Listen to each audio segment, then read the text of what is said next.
Hello everyone, it's 20 Italians, and we are going to start our Victoria 2 playthrough. This is what I'm calling a House United. So the whole point of this playthrough in Victoria 2 is to make sure that the United States stays together, which I know can be done from reading the forums or from anything else on the internet. It can be done.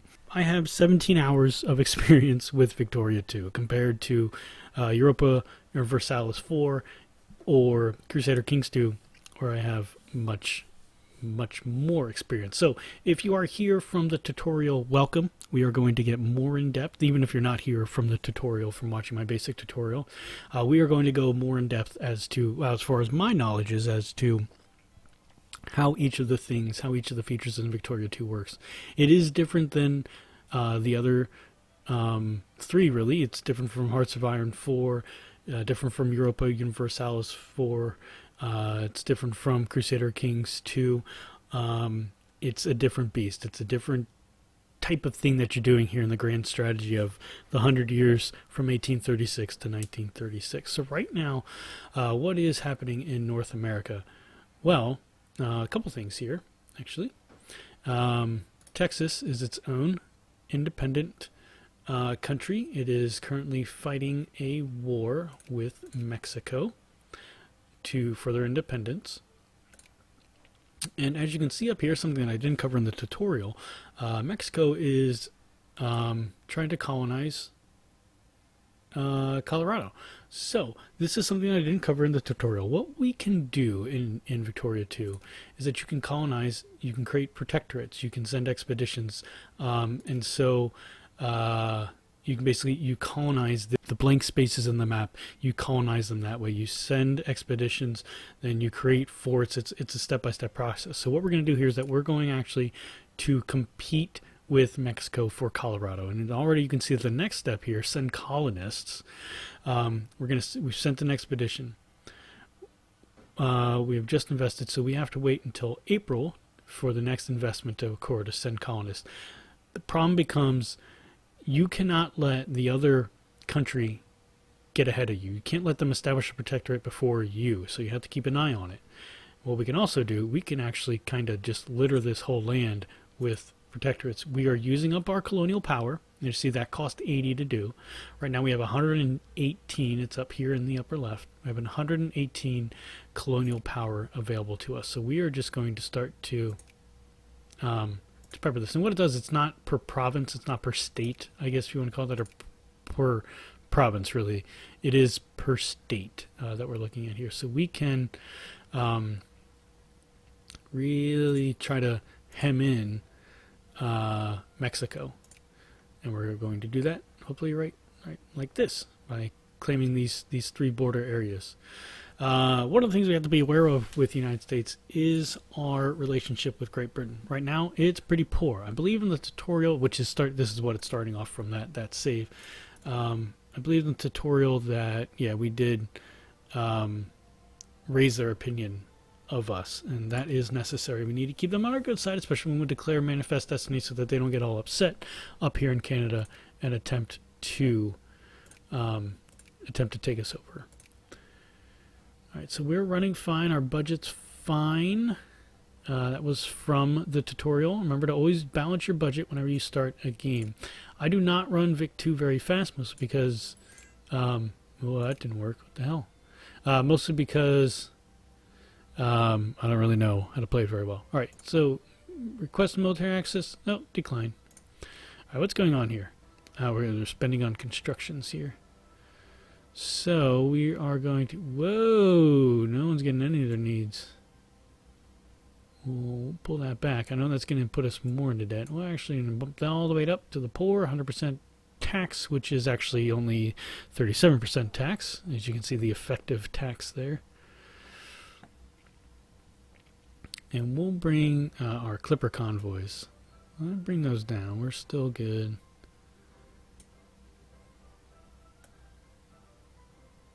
Yeah, we'll bring that. We'll bring this down. Wow, that actually cost a lot. And this is all the imports that are coming in.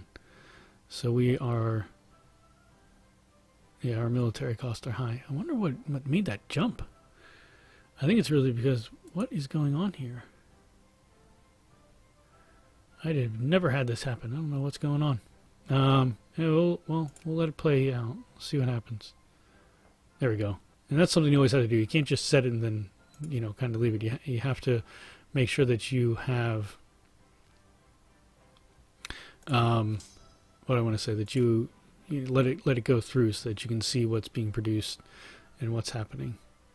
Spain has discredited the United Kingdom. That doesn't really matter to us. All right, so I'm actually going to move my army around. Remember that armies are made up of regiments, which are made up of 3,000 men, so it's 3 divisions.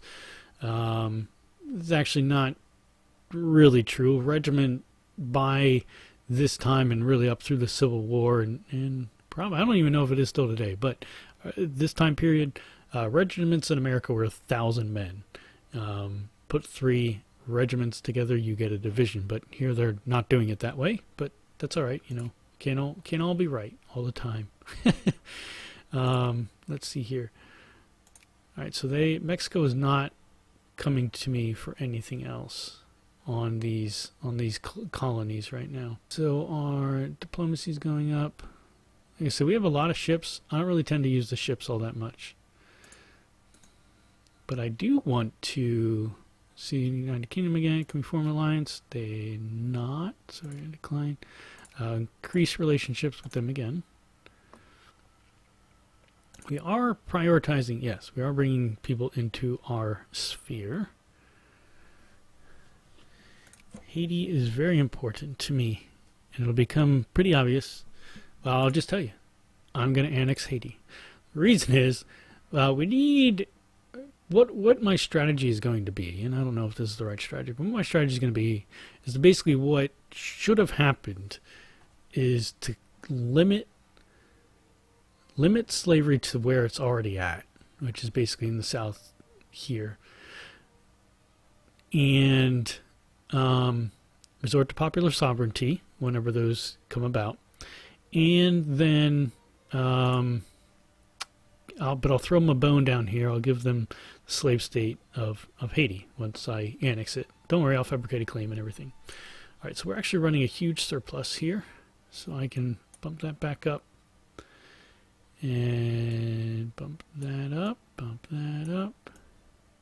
Don't go too much. I don't want to lose our advantage here. Apparently we were building a fleet. Oh, okay, I was building a clipper transport. Didn't know I was doing that. What do we got here? I don't know what that means. Frigates? Oh, I hate how it does this. It moves it around once you've... I'll bring them down here. It moves it around, so if there's 2 there, it'll switch places. I don't know why it does that. It just does. All right, so Mexico invested again, so we need to invest again. So you can see that how it went up to 2, so we had to go up to 2. Next investment can be done, and oh wow, I'm building lots of transport. What the heck's going on? Why am I building so much naval stuff? All right, well now we're done apparently. I might have done that from the tutorial and totally forgot I did it. But yeah, I don't want to be building all that stuff. That's probably where all the money went, and that was a waste. I mean, it's good to have the clipper transports, but pretty much a waste. All right, we'll merge those together. The Martha Custis and the Abigail Adams. So it's very nice that they named them after presidents, first ladies. Come on, just get there already. Holy crap. It's taking forever. The Second Great Awakening. By the mid-1830s, a wave of religious zeal was sweeping across the United States, driven by charismatic preachers who called for the faithful to return the original teachings of the Bible and lead upstanding moral lives. The movement would spawn several new Protestant sects, lead to debates and schisms within established sects over points of theology and ritual, and reinforce the power and influence of Christian teachings among the lower and middle class of the American people, at a time when religious fervor in Europe was decreasing. So now we get point 3 consciousness, and everyone's more in favor of moralism. Consciousness is the ethical mindset of the people. So you raise consciousness among peoples, you raise the awareness that slavery is bad. Basically, that's the best corollary to it. So we're going to try to manage that.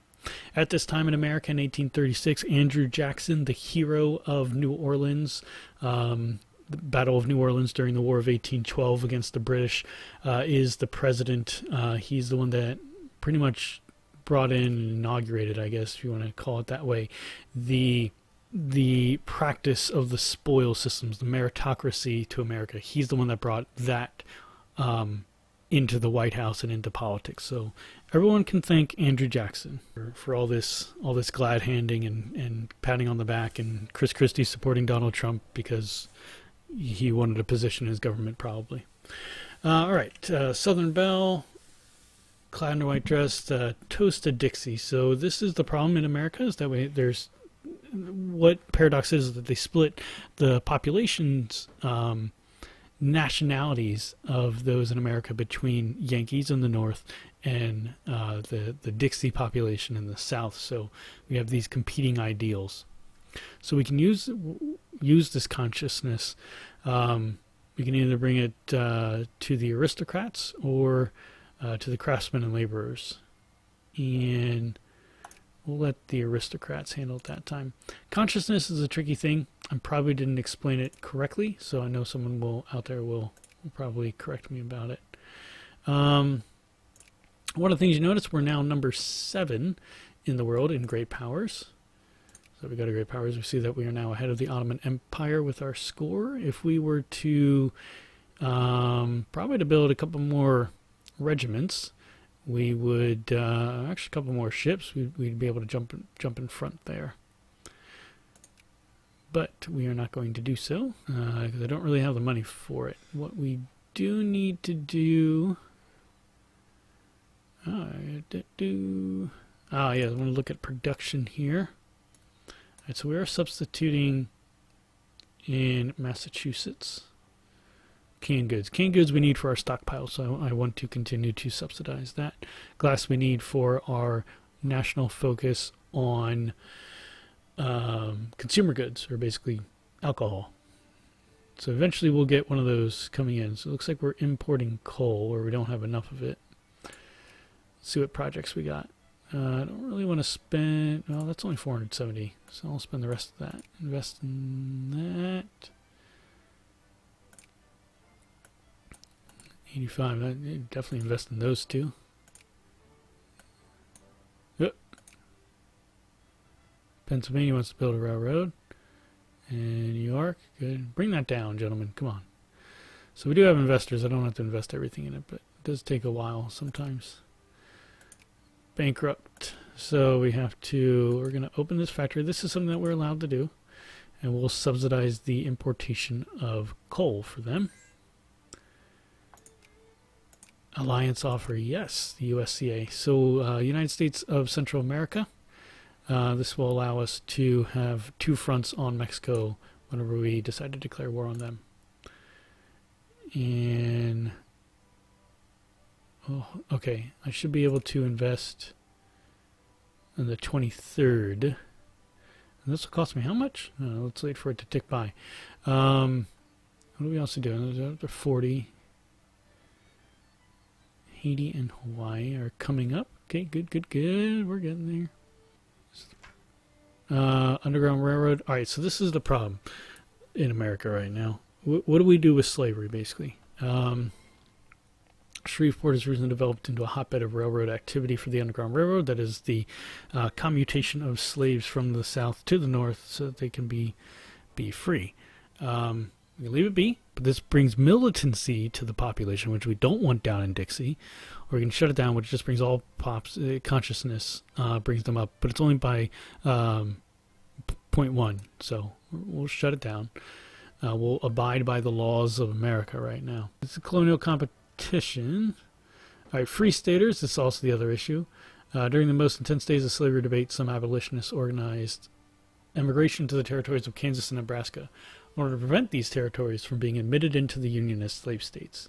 The theory of popular sovereignty held that a democratic vote in the state would decide on whether the state should be constituted as slave or free, basically brought into the Union as a slave state or a free state. These abolitionists were called free staters. Some of them have now turned up in North Dakota. Well, that's great. That's fine with them. That's popular sovereignty. So North Dakota right now is a colonial province. So is South Dakota, Montana, Wyoming, Nebraska is a colony, and Kansas is a colony as well. That's only 20 colonial power. I need to, because they're going to get, where's this drift? There's nothing really drifting towards me, which is annoying. Now they're up here. So at least I have to jump on them up there in Oregon. I don't have enough. If nobody competes with your expedition by October, you can skip directly to creating protectorate. So that's the other thing. So, and Mexico won't, because this is it's not scripted to come into Oklahoma, but it is scripted for them to take over all of this area, which I'm competing with them against. So I think we're going to leave everything as is. We are gaining influence with the USA. We're actually going to bump that up, and with Hawaii as well. So we are cordial. We need to bring this up to friendly to bring them into our sphere. And let us look to the UK again. Increase relations with them. So we can't influence the UK because they're a great power already. We just can't do it. Two countries battle with colonial power until one side cannot match influence. Every time investment is made, tension in the state will increase, and if it gets too hot, it turns into a crisis. And a crisis becomes a world event, so that other great powers have to figure out what to do to intervene or not to intervene on, and on whom, on which countryside to intervene on. So if it comes to that, I don't know what I'm going to do with Colorado. At least I'm ahead of them up here in Oregon territory. Well, I haven't joined the fight for Texan independence yet. Let me go see. They need to. It looks like Texans are holding their own, so that's good. Well, everyone, we're going to end this here. I hope you enjoyed this first episode of Victoria 2. I hope I am giving it enough justice. It's a slow start, but we will get into battles here. We'll show you why it's cool and why you too should buy Victoria 2 as well. If you like what you see, please feel free to click on the thumbs up. Lets me know that I should keep on making this series and that you like videos like this. And leave a comment if you want to about why should you play Victoria 2? Why do I play Victoria 2? Just asking about the game in general.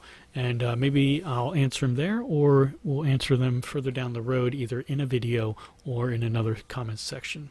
If you have not yet, please click on the red subscribe button at the end of the episode. Clicking on the button lets me know that I'm doing a good job, that you want to see more of my videos. And it really, really lets me know that basically I'm doing a good job. Until next time, everyone, good night and good luck.